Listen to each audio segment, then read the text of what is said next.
Party, और इनके बारे में चर्चा मैं ज्यादा न करूं। आप जान जाइए क्या कहा था एमएलसी चुनाव में पिछले साल मायावती जी ने, समाजवादी पार्टी को हराने के लिए अगर भारतीय जनता पार्टी का सहयोग करना पड़ेगा तो हमारे विधायक उसका सहयोग करेंगे। इनका वीडियो आज भी है, ये कैसे कह सकते हैं कि भाजपा की बी टीम नहीं है, बताइए। Right sir Dharmveer Chaudhary, very quick, धन मैं शलभ भाई आ रहा हूं आपके पास जी। धर्मवीर चौधरी, ये बताएं कांग्रेस के प्रवक्ता कि 10 साल की कांग्रेस की सरकार में 33% बिल लोकसभा और राज्यसभा में महिलाओं के लिए क्यों कानून नहीं बना?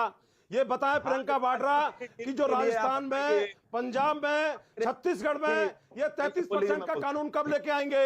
ये बताएं कि इन्होंने कितने करोड़ में हमारे बीएसपी के राजस्थान में 2-2 बार विधायक खरीदे? ये बताएं कितने करोड़ में खरीदे इन्होंने?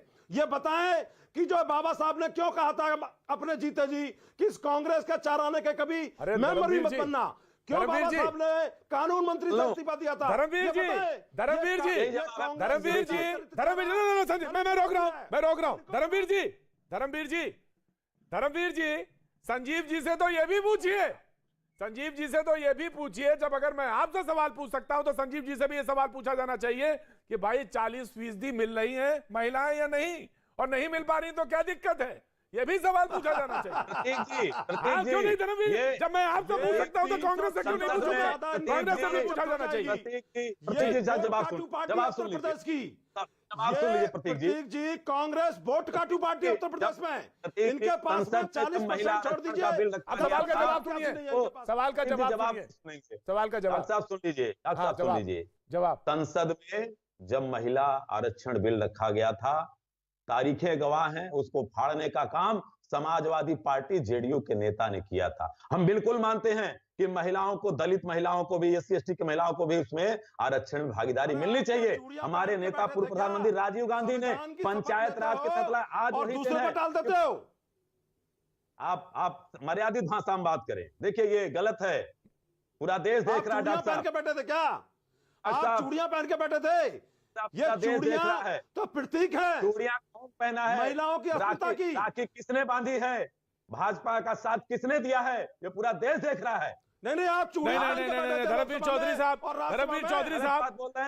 चौधरी साहब, जो गलत है वो गलत है। चूड़ियां पहना स्वाभिमान की बात है। चूड़ियां जो है उसको उस मुहावरे में इस्तेमाल मत करिए। चूड़ियां कोई गलत नहीं है, इज्जत होनी चाहिए, सम्मान करिए, सबका सम्मान की बात है। और कांग्रेस ने अपनी एक बात कही है कि वो 40% देना चाहते हैं, सम्मान की बात है।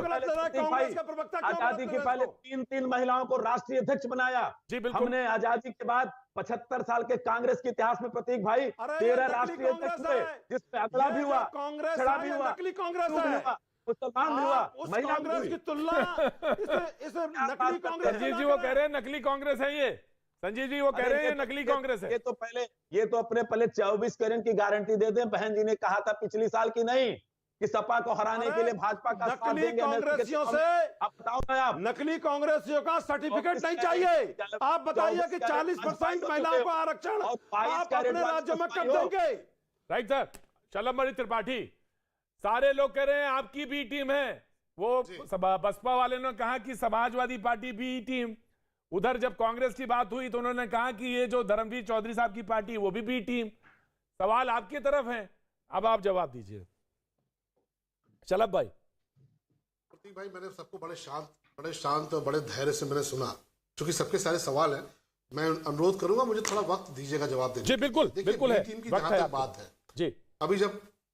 अभी जब प्रियंका वाड्रा यहाँ पर आई थी उत्तर प्रदेश में, उन्होंने एक पूरा इवेंट कंपनी के माध्यम से एक इवेंट क्रिएट करने का प्रयास किया था।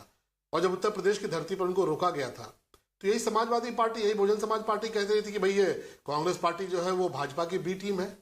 समाजवादी पार्टी जब इन्होंने तमाम तरह की जो बातें की थी, जब उनकी सरकार बनी तो ये बीजेपी के लोग माहिर हैं, ये मौत का भी इवेंट बना देते हैं। बोलने दीजिए भाई। देखिए प्रतीक भाई, देखिए इवेंट के मैनेजर तो आप हैं। अरे एक मिनट धर्मवीर जी सुन लीजिए। प्रतीक जी बोलने दीजिए। समाजवादी पार्टी को भी कहा गया कि ये हमारी बी पार्टी है। और ये जो नोटों वाली माला वाली पार्टी है, जिसमें जो मुखिया हैं नोटों की माला पहनती हैं, उनको भी कहा जा रहा है बी पार्टी। तो दरअसल प्रदेश की जनता ने इनको B C D E F इस तरह की पार्टियों में तब्दील कर दिया, सब मिलकर चुनाव लड़े। आप देखिए प्रतीक भाई, इससे बड़ा प्रमाण क्या हो सकता है कि राहुल गांधी, अखिलेश यादव, मायावती जी सब मिलकर, प्रियंका वाड्रा सब मिलकर चुनाव लड़े। नतीजा क्या हुआ? उत्तर प्रदेश की जनता ने दिखा दिया। अभी कांग्रेस के प्रवक्ता ने आंकड़े प्रस्तुत किए। मैं तो कहूंगा ना कि आप में अगर नैतिकता है तो जरा अखबार पलट के आज ही का देख लीजिए। आज ही के अखबार में खबर है कि सबसे ज्यादा जो कुपोषित बच्चों का राज्य है वो राजस्थान है। नंबर 2 पे महाराष्ट्र है। अरे बोलने दीजिए, देखिए झूठ मत बोलिए, बोलने दीजिए। सबसे ज्यादा कुपोषित बच्चे राजस्थान में है, नंबर 2 पे महाराष्ट्र में है, नंबर 3 पे पंजाब में है। आपने तो पूरे देश को कुपोषित कर रखा था। अरे बोलने दीजिए, ऐसे नहीं चलेगा। राज्यों में चुनाव हुए हैं और जहां योगी आदित्यनाथ चुनाव लड़ने आराम से मैं धर्मवीर जी आ जाऊंगा। बीजेपी क्यों हारी है वो जवाब देंगे। रात को 2 बजे राजस्थान में क्यों शपथ दिलाते हैं? ठीक है, जवाब दे देंगे शलभ जी। दे रहे हैं, उसका भी जवाब दे रहे हैं जी, शलभ जी उसका भी जवाब दे रहे हैं। तो कांग्रेस पार्टी ने पूरे देश को कुपोषित कर रखा था। आप एक चीज समझिए प्रतीक भाई कि इस देश में 21वीं शताब्दी में एक फिल्म बनानी पड़ी जिसका नाम रखना पड़ा टॉयलेट एक प्रेम कथा। क्यों? क्योंकि आजादी के 70 साल बाद भी माताएं बहनें रेल की पटरियों पर जाती थी टॉयलेट के लिए। इसके लिए कौन जिम्मेदार था? कांग्रेस पार्टी। कांग्रेस पार्टी का परिवार फलता फूलता चला गया। जो देश के लोग थे वो गरीब होते चले गए। और ये कहते हैं किसानों को लेकर। मैं 2 तारीखें आपको नोट करता हूं प्रतीक भाई, आप इसको नोट करिएगा। 25 अक्टूबर 1988 राजीव गांधी जी प्रधानमंत्री हो चुके थे और इस देश में यूपी और दिल्ली की सीमा पर किसानों पर फायरिंग की गई। भारतीय किसान यूनियन के लोग विरोध करने जा रहे थे, हजारों की संख्या में किसान मारे गए। दूसरी तारीख नोट कीजिए, 12 जनवरी 1998 दिग्विजय सिंह की सरकार थी और वहां पे मुल्ताई कांड हुआ, हजारों की संख्या में किसान मारे गए। तो किसानों पर तो हत्याएं कराने का इनका रिकॉर्ड रहा है, किसानों पर गोलियां चलवाने का इनका रिकॉर्ड रहा है, किसानों की जमीनें लूटकर अपना परिवार समृद्ध करने का इनका रिकॉर्ड रहा है। मैं जवाब बिल्कुल लूंगा। मैं जवाब बिल्कुल लूंगा। संजीव की बात इन्होंने की। आखिरी बात प्रतीक भाई, 5 सेकंड 5 सेकंड दे रहा हूं मैं। प्यार है कि धारा 370 पर इनकी भाषा और राहुल गांधी की और इमरान खान की भाषा एक है। राहुल गांधी और इमरान खान की भाषा एक है। Right Sanjeev very quick. Prateek भाई, पहली बात, महिलाओं के सम्मान में सलभ भाई एक रिकॉर्ड प्रस्तुत कर दो तो राजनीति छोड़ दूंगा।